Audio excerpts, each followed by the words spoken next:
kita sudah membahas bidang formalnya Bapak Anas sebagai seorang usahawan dalam mengambil keputusan kadang terbesar. Nah, sekarang kita akan mewawancarai Bapak Anas kembali tentang pengambilan keputusan terbesar sebagai seorang videografer. Ya oke. Sebelumnya ini mau tanya tentang videografernya atau banyak permasalahannya saja? Mau tanya videografernya, terus juga permasalahan di dalam selama menjadi videografer. Oke ya, videografer kalau saya itu sejak tahun 2018. Sebelumnya saya cuman hobi lah ya, hobi membuat konten sama teman-teman terutama di Instagram dan YouTube dulu, yang tertahu di channel komunitas Kumpul. Di situ saya sama teman berkarya. Nah, lama kelamaan itu mungkin nggak sengaja ya, mungkin teman saya ada yang lihat kayak gitu dan ingin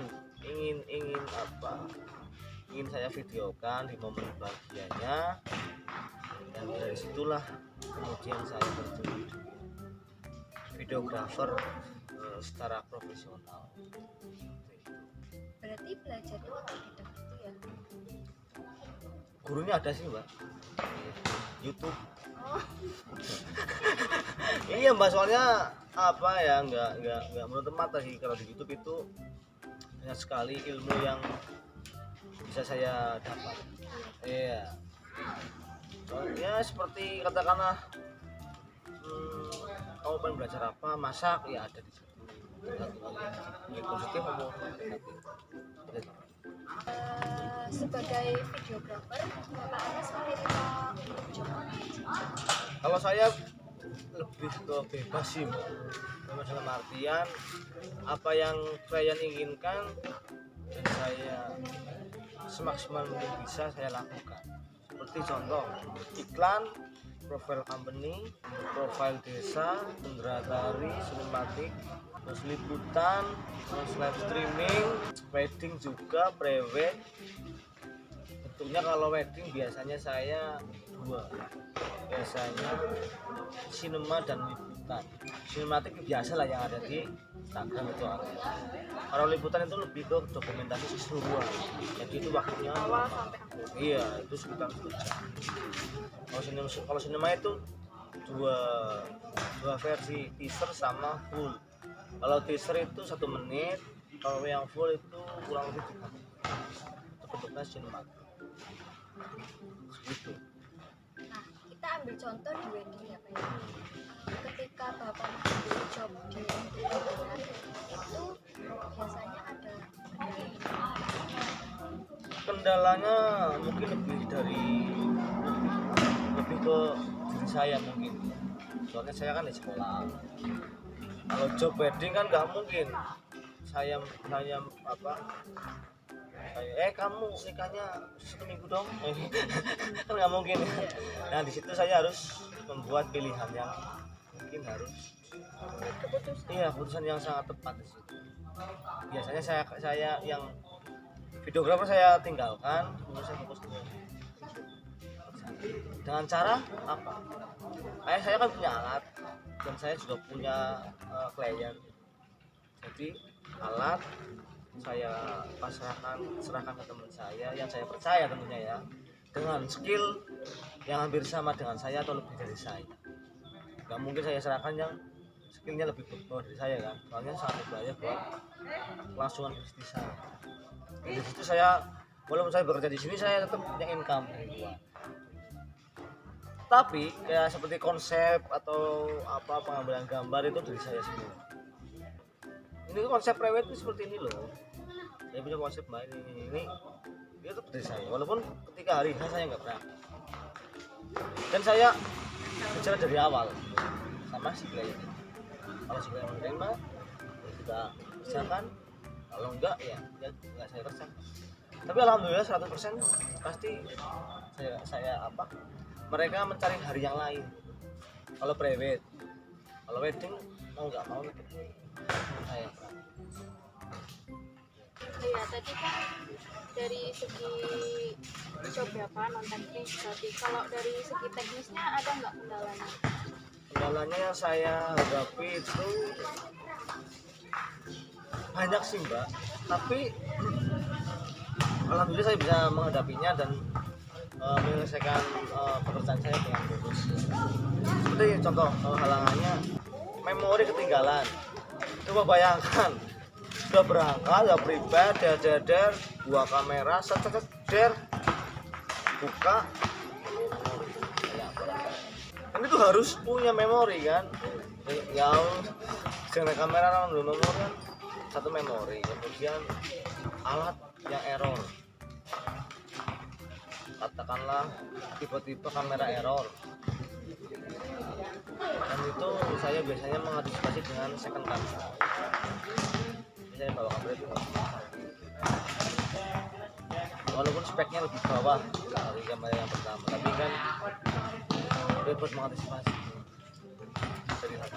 Pokoknya kita di sini pekerjaan itu mengantisipasi dari hal yang kecil sampai yang terburuk. Soalnya di lapangan itu nggak tahu apa yang akan terjadi. Kayak gitu. Terus pencahayaan kalau di wedding di daerah Kebumen itu kebanyakan ditaruh ya, itu kan kendalanya cahaya. Ketika cahayanya siang, pagi, siang, sore itu beda.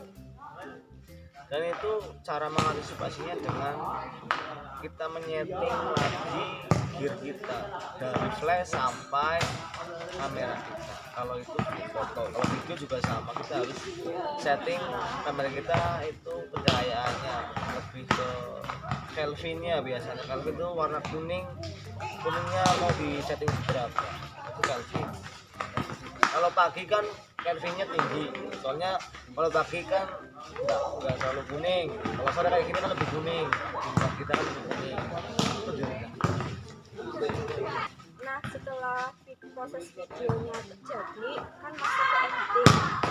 Dari editing tersebut itu ada kendala dari Bapak Anasnya sendiri atau dari kliennya? Kalau itu sih Mbak, biasanya ada beberapa aspek yang bisa mengganggu editing ya. Satu itu isi Mbak, muter itu kan kadang ada suatu kendala kayak ngeblank atau apa ya, terutama di aplikasinya. Kadang-kadang kita project kita udah mau 80%, tiba-tiba shutdown atau tiba-tiba ngeblank, belum save. Itu seperti kita mau dieksekusi Mbak, rasanya hancur semuanya Mbak. Soalnya kalau editing itu kita susun dari awal sangat, kalau dia timeline projectnya ya kayak tatanan bata Mbak, dan timingnya itu harus pas banget Mbak. Itu tiba-tiba hancur, kerjaan 3 malam tiba-tiba hancur, nggak sempat kesimpan atau apa, udah nggak mood lagi. Dan itu proses mengembalikan mood itu yang agak sulit. Iya, 3 malam itu kita seperti kamu mendekatkan sampai pacaran tiba-tiba diputus, terus lagi sayang-sayangnya. Iya, kayak itu, seperti itu rasanya. Seperti mau ngamuk sama siapa nggak ada yang mau ngamuk kan. Mending kalau pacarnya bisa ngamuk sama pacarnya atau gimana. Kalau sama komputer, kayak mau dibully. Ya bukan ada benda mati Mbak. Itu kumane ora bisa ae gue loh ya. Itu satu. Kemudian pekerjaan sebagai editor itu harus mempunyai manajemen mood. Tidak cuma hanya pekerjaan di kantor yang punya manajemen, tapi editor juga, terutama mood itu punya orang itu beda-beda untuk mengantisipasi atau mengakali lah ya, bagaimana sih caranya band mood lagi. Teman saya ketika nggak yang moodnya kacau, moodnya jelek banget, nggak bisa buat ngedit, dia pergi ke Gunung Slamet atau Gunung Merbabu atau apa gitu. Iya itu. Kalau saya tidur tidur pagi sampai malam, bangun tidur lagi sampai pagi lagi. Saya seperti itu. Dan kalau mulai mood itu saya harus pergi ke mana, ke pantai atau secara ngopi di kafe kayak gitu. Memang kadang-kadang itu nggak penting, ada yang mancing, tapi itu salah satu cara kembali ke iya itu satu. Kemudian target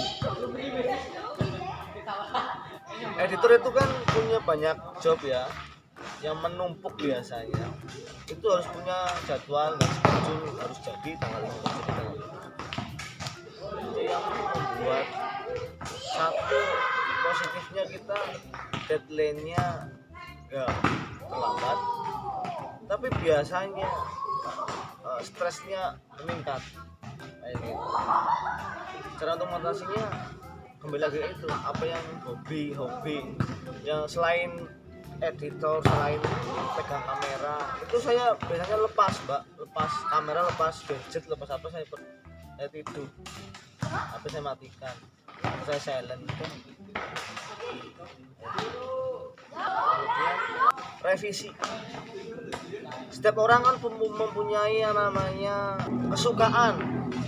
Iya, apalagi itu bersinggungan dengan klien yang notabene umum ya, orang umum ya. Itu kan kita kan nggak tahu yang dia suka warna seperti apa, yang karakternya seperti apa.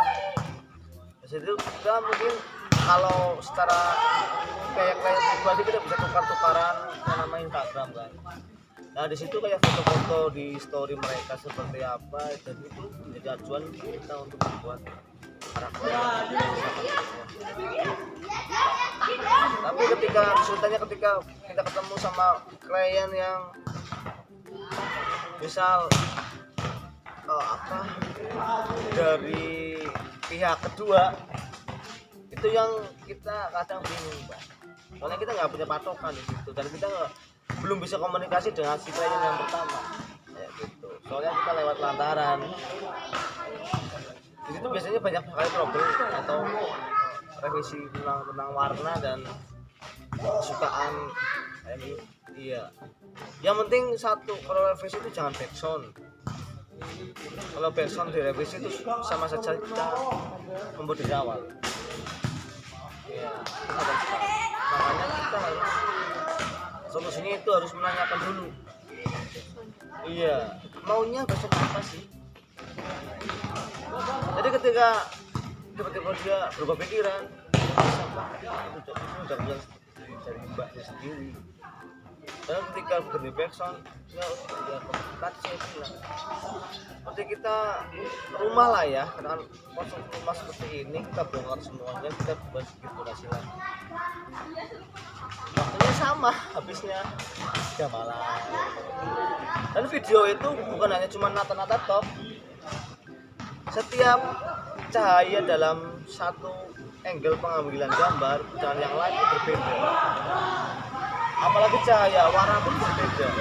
Walaupun dengan kamera yang sama, dengan settingan sama, dengan lensa yang sama, itu berbeda kan. Nah itu perlu disamakan semua. Dan itu waktu itu semalam sendiri. Ya. Kenapa semalam? Soalnya kita punya keterbatasan yaitu mata, Mbak. Mata kalau kita melihat terlalu lama di monitor itu semuanya itu apa ya, kayak api loh begini. Walaupun itu warna mentah, kalau sekilas sih kalau warna mentah kecil kan dalam kamu lihat ini apa, kamu lihat itu selama 4 jam 5 jam, jadi lama-lama warna itu kan biasa, itu layak, padahal belum layak. Kalau warna itu memerlukan beda waktu apa? Iya, ya panjang. Itu grading. Paling nggak itu saya catat itu grading ya. Kalau iklan biasanya warnanya itu colorful ya. Soalnya iklan kan menarik, terus warnanya cerah, ceria. Kalau profil standar kayak formal, profil company, sebagainya. Pokoknya setiap project itu punya karakter masing-masing. Dan sebagai videographer itu harus mampu untuk menganalisa. Nah itu kenapa kita bisa menganalisa, itu terjadi karena kita mempunyai jam terbang yang banyak ya, seperti itu kan. Setiap project itu pasti ada problem, nggak mungkin nggak ada problem, dan kita harus siap untuk mengantisipasi dari hal yang paling buruk dan yang paling baik. Ya, dari bincang-bincang tadi kami dengan Bapak Anas dapat kami tarik kesimpulan, yaitu sebagai videographer itu harus bisa mengantisipasi masalah, dari masalah yang kecil sampai masalah yang paling buruk. Contohnya, jika kartu memori tertinggal, mau tidak mau seorang videographer itu harus cepat mengambil keputusan. Contohnya harus pulang, mau tidak mau harus pulang atau membeli yang baru. Kemudian dari segi alat, jika ada kerusakan, maka pengambilan keputusannya itu membawa second kamera. Ya, mungkin itu saja yang bisa kami berikan. Kurang lebihnya mohon maaf. Terima kasih tentunya kepada Bapak Anas. Ya, sekian dari kami. Wassalamualaikum warahmatullahi wabarakatuh.